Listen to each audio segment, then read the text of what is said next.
उन आरोपों के बीच में आज एक पत्र, समाचार पत्र में पत्र भी निकला एक इश्तिहार के रूप में। उसमें कई सारे गंभीर धाराओं की जिक्र हुए, बहुत सारी चीजें। में जितनी भी धाराएं हैं आचार संहिता के उल्लंघन की धाराएं हैं। हम 12 में चुनाव लड़े, विपक्ष में लड़े, हम 14 में लड़े, विपक्ष में लड़े, हम 17 में लड़े, विपक्ष में लड़े।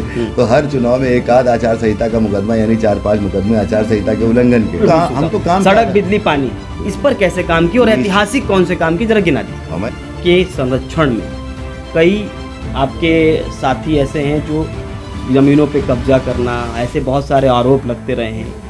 एक और नाम सामने आया अभी जब लोगों से बातचीत करते वक्त, उसमें आशु गुप्ता का नाम, अंशु गुप्ता का नाम सामने आया। देखिए, हम ऐसे बहुत सारे आरोप लगते रहे हैं। तो उस पर मैं आपको आप एक व्यापारिक विधायक हैं ऐसा कहा जाता है। हम राजनीति में आए हुए 31 वर्ष हो गए। इंच ग्राम समाज की भूमि, सरकारी भूमि, किसी प्रकार का कोई आरोप, कोई बात हो, जांच कराई जाए। हमको पत्र दे, हम तो लोगों से कहते हैं पत्र दे, हम अपनी जांच भी कराने को तैयार हैं। एक अभी हाल ही में फंटेंसी में जो आपका बना हुआ है, उसके आसपास की ग्राम सभाओं पे जमीनें कब्जा करने का आरोप लगा। उसके बाद मुख्यमंत्री योगी आदित्यनाथ जी की तरफ से भी एक जांच कमेटी बनाई गई, इसमें जांच हो रही है, अभी उसमें निर्णय नहीं आया। भी लगाने वाले लगा। परिहर में बालू खनन का मुद्दा बहुत उठता रहा। जी, मैंने हमेशा जिलाधिकारी महोदय से उसको बंद करने के लिए कहा, इसलिए नहीं कि अवैध हो रहा है। मैं ये नहीं कहता कि अवैध हो रहा कि वैध हो रहा है। आपका संरक्षण नहीं है उसमें। मैं किसी प्रकार का गलत काम क्यों करूंगा मेरे भाई? आप ही दीजिए, मैं आपसे अनुरोध कर रहा हूँ। अरे कि आप एप्लीकेशन दीजिए। ये आरोप पहला सवाल, आप पर आरोप लगता रहा कि भारतीय जनता पार्टी में जिले स्तर पर आपके कहने के अनुसार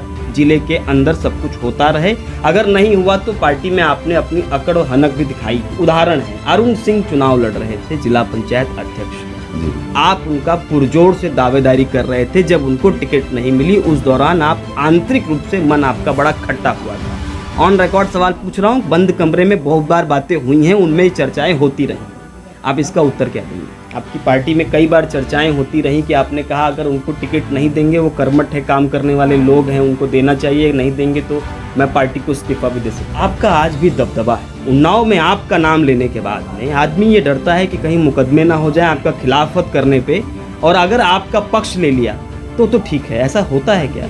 अगर हमारा दबदबा होता, वो किसान आपके साथ तो लीजिए। हाँ। अगर हमारा दबदबा होता तो इतने सारे लोग हमारे ऊपर आरोप लगा पा रहे होते। अगर हमारा दबदबा होता तो जो आप पूछ रहे हो क्या हमसे आप पूछ पा रहे होते? नहीं, वो तो मैंने अनुमति पहले ले ली ताकि मैं ठीक से। अगर हमारा दबदबा होता तो इंटरव्यू हमने करने वालों को भी देखा है कि दबदबा वालों लोगों से किस प्रकार के इंटरव्यू करते हैं। विधायक बनने के बाद बेनामी संपत्ति आई, जो आरोप है इस तरह की। एक और सवाल लगा कि आपके साथ